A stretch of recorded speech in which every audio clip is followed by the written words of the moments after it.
Our conversations don't necessarily have to happen with people in the room, right? They can be asynchronous, which is a good thing, right? Yeah, maybe. But think about this, the communication actually becomes trickier when you go from face-to-face to the next level up, which might be on the phone, to the next level down, which might be handwritten, to the next level down, which is maybe texted, email, any sort of other type of electronic communication. And the asynchronous part becomes even wider, right? So communication becomes trickier the more distance and the less layers of personalization you have. So the goal is then, how do we actually make those connections, right?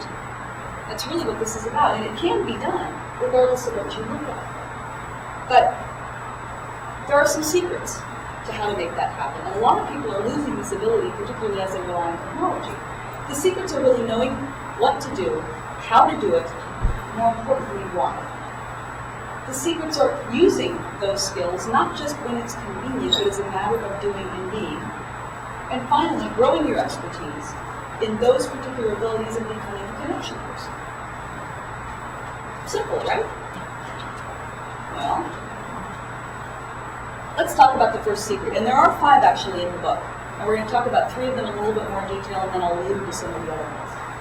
Now, a good friend of mine has always said that you are 6 inches away from every desire of success that you have. Now, do you know what 6 inches is? Do you know about roughly 6 inches? It's about like this, right? Can everybody do that? Can everybody kind of give me the 6 inches? We can all do that, right? People are nervous now. So if you take this 6 inches, if you move it forward like this, and put it right here, there we go. Come on, you can do it. We're supposed to be having fun, people. So the 6 inches right here is the 6 inches between your ears, is it not? It's all about your attitude. So where is your focus? Is your focus on me, or is your focus on you? Is your focus inward on what I'm doing or not doing, or is your focus outward? So the power of respect here, the idea of the mutual respect, is about if you have your attitude built around respect, if you have your being built around respect, then naturally you're going to be acting with respect. And the idea is that now in society we become so suspicious of what other people want. And we worry when something's different rather than just assuming the best and assuming and leading with respect. It's sort of like, I've always believed in innocent until proven guilty, particularly when people act toward me. But that's the problem, is we've become so distrustful that the idea of mutual respect is very challenging. Let me give you a real challenging, interesting example here. Tell me, is anybody happy to have this happen to you? You have a problem with a service or a product from a company, and you are, imagine you're either present to somebody in front of a counter, or you're on the phone. Within 12 nanoseconds of walking up to that counter, to that customer service person, don't you suddenly feel like you need to lead with an apology? Because you have suddenly impinged on their personal time, right? You ever have that happen? You walk up there and somebody's on the phone, hey, dude, somebody's coming, I gotta hang up. Yeah, what do you want? Right? You want to apologize for having to trouble them and getting away from what their particular mission was. Maybe they were busy Googling on Facebook or whatever, heaven forbid. The customer service is becoming impossible. I'm now right? So the point is that think customer service, think outward focus. That's respect for your customer. And whether you like it or not, your customers are extraordinarily important to your business. You know, this idea of, well, our business would be doing great if it weren't for our lousy customers. That's why we survive, right? High expectations equal high rewards. Again, the idea of expect the best of your team. Now, when I say team, it might be an internal team. It might be an external team. We're talking also of vendors and suppliers and customers, and including employees and employers and business partners, right? So the idea is here is that if you have high expectations, most often people will actually rise to the occasion and try to please you. Let me give you an example, and we go into greater detail in the book, but a company called NetApp, you may be familiar with them, used to have this gigantic multi-page travel policy about when employees travel, they do this and they do that, and they don't do this and they don't do that, and blah, blah, blah, blah, blah. Finally, one day, some enlightened manager said, you know, can't we just believe that our employees are really going to take care of their travel expenses and their travel arrangements as if it were their own money, and let them be adults? right? Treat them like adults. Let them make their own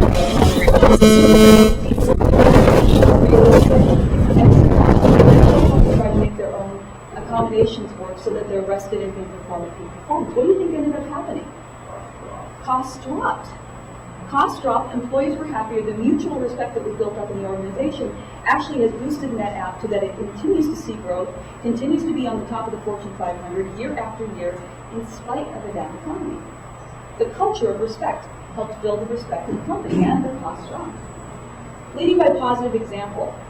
Have you ever had a boss, or somebody you worked with, who believed that in the old, do as I say, not as I do, right? I made it to this point, therefore perks shall be mine. And you little minions, you go off and do your little minion thing, right? That doesn't work for a well-performing organization, and it doesn't work when you're doing business with people. You have to assume that they are professional, that they are very, very capable in doing what they do, and you'll find that if you believe that it will be true. Because you treat them with respect, you build a culture of respect, and it comes back to you threefold. So very important. Secret number 2, I love this one. It's not about what's in it for me, it's about what's in it for us. What do I mean by that? This is not all about you, folks. This is not about you being the best leader you can be. This is about you being an enabler. No, not in that bad way. We need to enable that stuff to happen. But again, an example. Has this ever happened to you? I love these. You've done a demo, or someone has done a sales demo for you, sales presentation. And the first thing they ask you is, so, what is it that you're looking for out of our product or out of our service? And before you even have a chance to answer, they spend the next 25 minutes telling you everything about how wonderful their product is and how it will solve every single problem known to man. And this is exactly what you need. Have you ever had that happen? Yeah? What happened? They did the old, what they call in sales, a Benny barf. They never stopped to listen to what you wanted. So my point is, when you are out giving presentations, or when you are out talking to people, or when you're meeting people, the thing that should be in your head is not what's in it for me, but what can that person get out of this interaction? What can I do for them? And what's really important is, think about physiology. I believe that there's a reason we have 2 of these, and 1 of these. And we should use proportionately. I'm just saying. I know, here I am, public speaker. What am I doing? No, different. And the whole idea is we spent so many decades thinking about empowerment. How many of you have heard about empowerment seminars, right? Self-help books. There's an entire shelf about empowering your such and so. When I did research for the book, and I looked for titles in Amazon of books containing the word empowerment, 5,000 titles with the word empowerment. If you Google empowerment seminars, it's a whopping 176,000. So all these people out there are trying to maximize their empowerment, and they walk in a room and they're so empowered and so full of themselves. What happens when they smack into somebody else who's so empowered? Kaboom! I believe it's really co-powerment, which is actually a registered trademark, which says it's all about turning the me into we.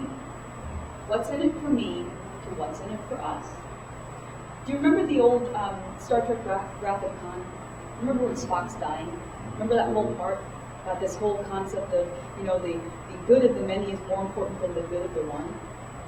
Without getting socialistic or anything on us here, that's really kind of what we're talking about here. Is what works for us, because this idea of win-lose, the traditional win-lose or win-win, which came out of sales, win-lose being obviously if I succeed in selling you something, you've lost because I've sold you something, right? Ha, I win, you lose.